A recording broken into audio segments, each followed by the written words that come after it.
Total revenue for 2022 was projected at 100 billion Ghana cedis compared to a revised revenue budget of 72 billion Ghana cedis in 2021. The projected revenue increase in 2022 was expected to be largely driven by government's plan to introduce a 1.75% electronic transfer levy, otherwise known as e-levy, among others. According to the 2022 budget, the implementation of the e-levy was originally expected to help bring in about 6.9 billion Ghana cedis this year to shore up government's revenue and support road infrastructure development. Despite government's expectations, the e-levy could not rake in the needed revenue. The situation raised concerns about government's efforts at raising revenue to build back the economy. The Ghana Chamber of Construction Industry is demanding that government discloses the e-levy inflows and the proportion spent on infrastructural development so far in the presentation of the budget. They say government must make adequate provisions to pay local contractors for executed contracts in the 2023 budget. Payment plans must be put in place. Because in as much as government keep crying foul that he's not having money, that doesn't mean he should throw his hands into despair. If you don't have money, why then do you go award the contract? So as long as you have awarded a contract, you must make provisions available to pay. So therefore, our responsibility is to execute. Government responsibility is to make payment. So since our people have executed a project, all we are expecting government to do is to make provisions available in the 2023 budget to make payment across board. Get fund, road fund, a cocoa board, energy sector, all across board. We should try as much as possible to pay. If that happens, there's going to be circulation of money in the industry.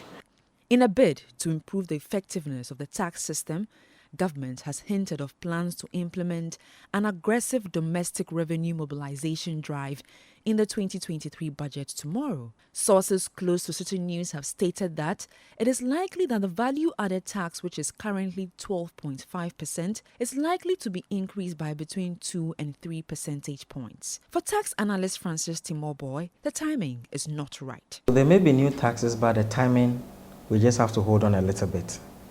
Especially indirect taxes. For example, this VAT that is being proposed, I believe that looking at the current level of inflation and other things, we have to hold on a little bit. Since 2018, when the Get Fund and the NHIL were decoupled from the current VAT system, we've seen the effective VAT rate going up to, let's say, 19.25%. Any additional increment in the base amount may take the price of goods and services above 20%.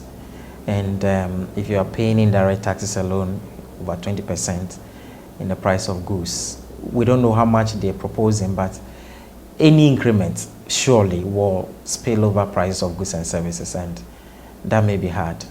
I mean, already businesses are suffering. Look at the impact of COVID, and then the Russian-Ukraine war is biting businesses very hard. Some businesses will have to fold up. You go to market and you can't even buy, and consumers have limited income. It has not increased. So if you can't import, certainly most people are going to lose their capital.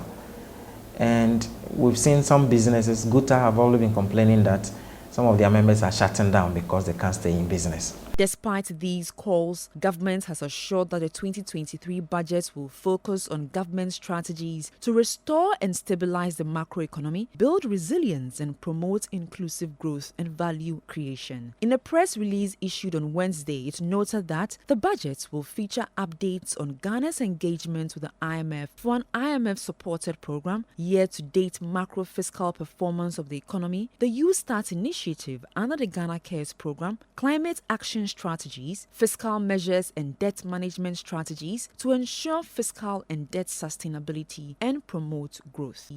Though government has hinted of an aggressive revenue mobilization drive, stakeholders are asking that it be cautious in its steps given the challenges that Ghanaians are facing.